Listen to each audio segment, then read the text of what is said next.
Let's conclude the Noah story first, however. When we ended last time, the ark had come to its resting place, and Noah and his family had debarked. And so this is the stories of what occurs immediately afterwards. It's a very short story, but I think it's very relevant for both of these stories, the Tower of Babel as well, very relevant for our current times. And the sons of Noah that went forth of the ark were Shem and Ham and Japheth. And Ham is the father of Canaan.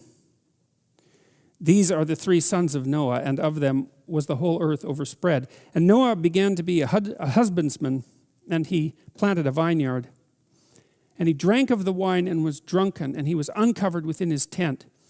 And Ham, the father of Canaan, saw the nakedness of his father and told his two brethren without.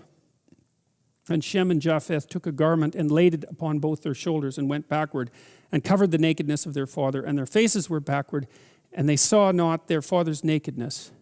And Noah awoke from his wine and knew what his younger son had done unto him. And he said, Cursed be Canaan, a servant of servants shall he be unto his brethren. And he said, Blessed shall be the Lord God of Shem, and Canaan shall be his servant. And God shall enlarge Japheth, and he shall dwell in the tents of Shem, and Canaan shall be his servant. And Noah lived after the flood 350 years, and all the days of Noah were 950 years, and he died. And the whole earth was of one language and of one speech. Okay, so I remember thinking about this story. It's got to be 30 years ago. And I think the meaning of the story stood out for me. Sometimes, when you read complicated material, sometimes a piece of it will stand out. It's, for some reason, it's like it glitters, I suppose. That might be one way of thinking about it. You're in sync with it, and you can understand what it means. I've really experienced that reading the Tao Te Ching, which is a document I would really like to do a lecture on at some point. Because some of the verses I don't understand, but others stand right out and I can understand them. And I think I understood what this part of the story of Noah meant. And I think it means, we talked a little bit about what nakedness meant in the story of Adam and Eve. And the idea essentially was that to know yourself naked is to become aware of your vulnerability, your physical boundaries in time and space, and your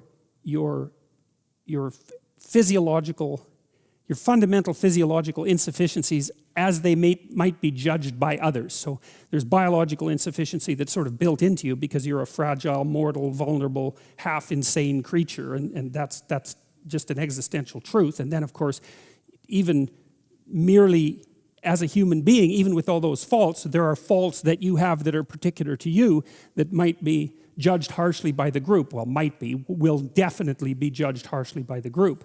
And so to become aware of your nakedness is to become self-conscious and to know your limits and to know your vulnerability. And that's what is revealed to Ham when he comes across his father naked. And so the question is, what does it mean to see your father naked?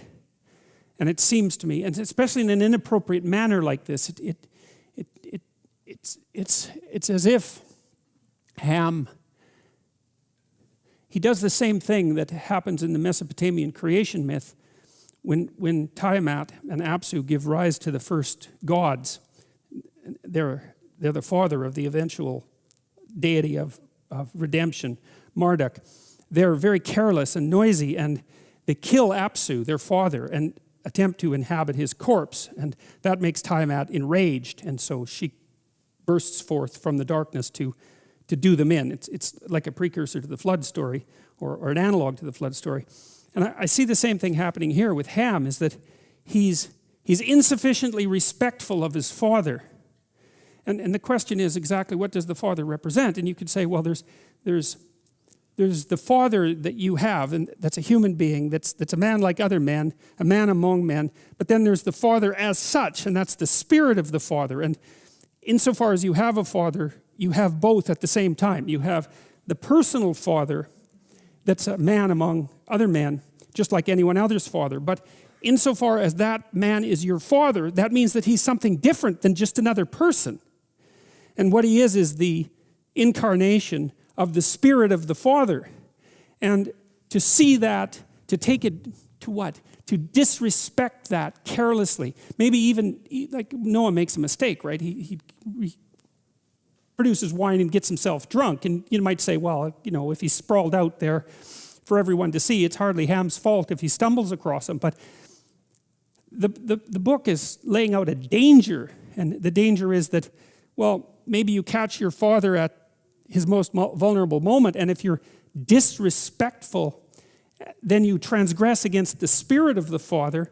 And if you transgress against the Spirit of the Father and lose respect for the Spirit of the Father, then that is likely to transform you into a slave.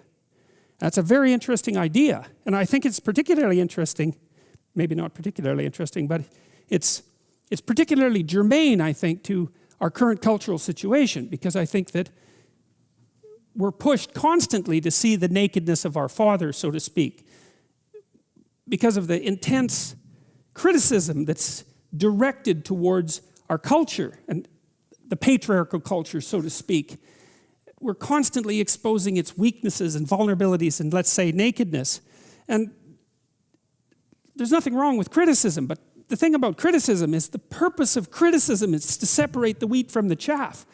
It's not to burn everything to the ground, right? It's to say, well, we're going to carefully look at this. We're going to carefully differentiate. We're going to keep what's good and we're going to move away from what's bad. But the point of the criticism isn't to identify everything as bad. It's to separate what's good from what's bad so that you can retain what's good and move towards it. And to be careless at that is deadly, because you're inhabited by the Spirit of the Father, right? Insofar as you're a cultural construction, which of course is something that the postmodern neo-Marxists are absolutely emphatic about. You're a cultural construction. Insofar as you're a cultural construction, then you're inhabited by the Spirit of the Father, and to be disrespectful towards that means to undermine the very structure that makes you not all of what you are, certainly not all of what you are, but a good portion of what you are, insofar as you're a socialized cultural entity. And if you pull the foundation out from underneath that, what do you have left? You can hardly manage on your own. It's just not possible. You're a cultural creation. And so Ham makes this desperate error and is careless about exposing himself to the vulnerability of his father, something like that. He does it without sufficient respect. And the judgment is that not only will he be a slave, but so will all of his descendants. And he's contrasted with the other two sons who, I suppose, are willing to give their father the benefit of the doubt, something like that. And so when they see him in a compromising position, they handle it with respect and don't capitalize on it. And maybe that makes them strong. That's what it seems to me. And so I think that's what that story means. It has something to do with respect.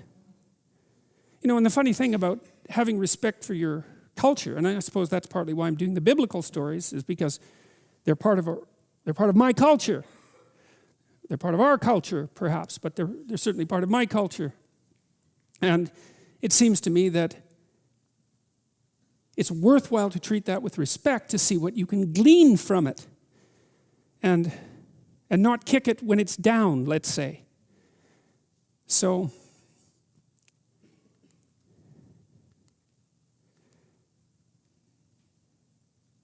that's how the story of Noah ends. And the thing too is Noah is actually a pretty decent incarnation of the Spirit of the Father, which I suppose is one of the things that makes Ham's misstep more egregious, is that, Noah just built an ark and got everybody through the flood, man, It's not so bad. And so maybe the fact that he happened to drink too much wine one day wasn't enough to justify humiliating him. And I don't think it's pushing the limits of symbolic interpretation to note on a daily basis that we're all contained in an ark, right? And that's the ark that, you could think about that as the ark that's been bequeathed to us by our forefathers. That's the tremendous infrastructure that we inhabit. that we take for granted because it works so well, that protects us from things that we can't even imagine, and we don't have to imagine because we're so well protected. And so one of the things that's really struck me hard, I would say, about the disintegration and corruption of the universities is the absolute ingratitude that goes along with that. You know, criticism, as I said, is a fine thing if it's done in the spirit, in a proper spirit. And that's the spirit of separating the wheat from the chaff. But it needs to be accompanied by gratitude. And it does seem to me that anyone who lives in the West, in the Western culture at this time in history and in this place, and who isn't simultaneously grateful for that is half blind, at least, because it's never been better than this. And it could be so much worse. And it's highly likely that it will be so much worse, because for most of human history, so much worse is the norm. So